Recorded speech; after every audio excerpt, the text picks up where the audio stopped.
There I am, and there you are. Did you miss me? I know. Usually we do this in the mornings, but this morning got away from me, and so I'm doing it here now this afternoon before heading into evening things at home and dinner and all the other fun stuff. So, how you doing? Day 36 with the Being Challenge. Day 36. And my allergies are, something's out here. Something's getting me on my allergies today. But day 36 of the Being Challenge is our week about choosing church. And the title for today's lesson is Spiritual but Not Religious. Spiritual but not religious. Loving Jesus but not loving the church, especially as the church as an organization. We shared that a little bit about how the fastest growing religion, I think it is a religion because, let's talk about the fastest growing religion is the nuns, N-O-N-E-S, in the United States, and the number has grown dramatically in the last 10 to 15 years. People who don't adhere to any religious belief, not just Christian, but any religious belief. Now, that's what they say, but I think there's still religious beliefs because there's still this believe in myself. So there's still some kind of self kind of belief going on there. Because that's just the way we're wired. We're wired to believe stuff, and so we'll fill that void with ourselves usually. And I think it's a great reminder in the devotion today that, part of that pain comes why people don't choose church is because of the pain that has happened and in the church. And sometimes that happens because we expect the church to look more like a hotel and less like a hospital. Hospitals are places that we're thankful for, but we want to get away from as soon as possible so we can go back to life as normal. Hotels are nice to visit, they look great, but we don't want to see all the dirty things out there. We want the room clean and sparkling nice. Well, you want your hospital room clean too, I get it. But analogy breaks down. But Zach made a good point about today is that the aim of the church is to be a hospital for sinners and not a hotel for saints.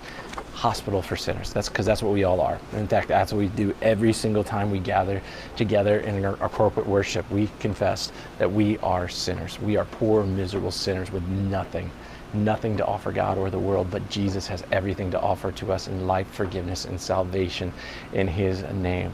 And that means it gets messy sometimes, filled with a bunch of sinners, a bunch of hypocrites. Yep, that's true.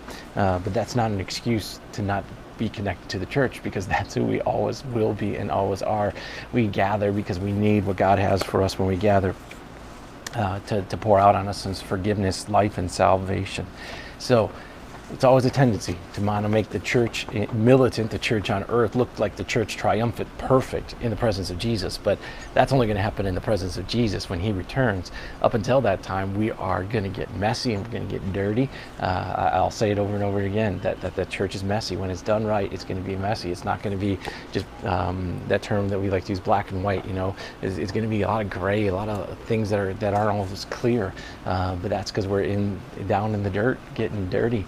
Walking beside people going through the toughest things in their life and some of the hardest things that they go through in their lives. And so we come as a hospital knowing that Jesus is the great physician of body, mind, and spirit, so that when we're broken in any of those areas, He's there to provide healing and restoration. The church is there to be the hands and the feet of Jesus. So my prayer is that even if you've been hurt by the church, that you would choose church, not just because it's the right thing to do, but because we need each other. We need that message of grace in Jesus. We need to do life together because that's how we've been created in the image of our triune God. And so we'll get it wrong sometimes, and we try to make it maybe look too polished at times, but we at times are then drawn back to the truth that Jesus is the reason we gather around in His name, and we gather because we're sick and we're hurting, and He has what we need the most: life and forgiveness and salvation in His name.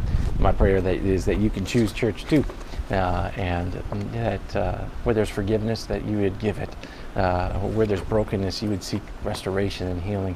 For so often in those broken times, we don't even know that the brokenness is there. We don't know that we caused it. We don't know that where it's rooted in. So examine it. Don't let the past be that which holds you back, but let the future, with what is in store for you as the bride of Christ, that is the church, bring you hope and purpose so that we can fix what's here today by His grace and forgiveness. So we'll be with you tomorrow. we'll see what time we get at day 37, is always forward, and great Bible passage to look at tomorrow as well in 1 Samuel. So looking forward to Ben spending that time with you, and knowing that God is with us on this journey as we choose church, as we choose to be part of his bride, gathered around himself, that Jesus gathers around himself through his word, to be those who act a little different than the world, because we're not trying to get it perfect, we're just trying to get forgiven. And in that power of forgiveness, we live out our daily callings. God bless you on this journey of the Being Challenge on day 36.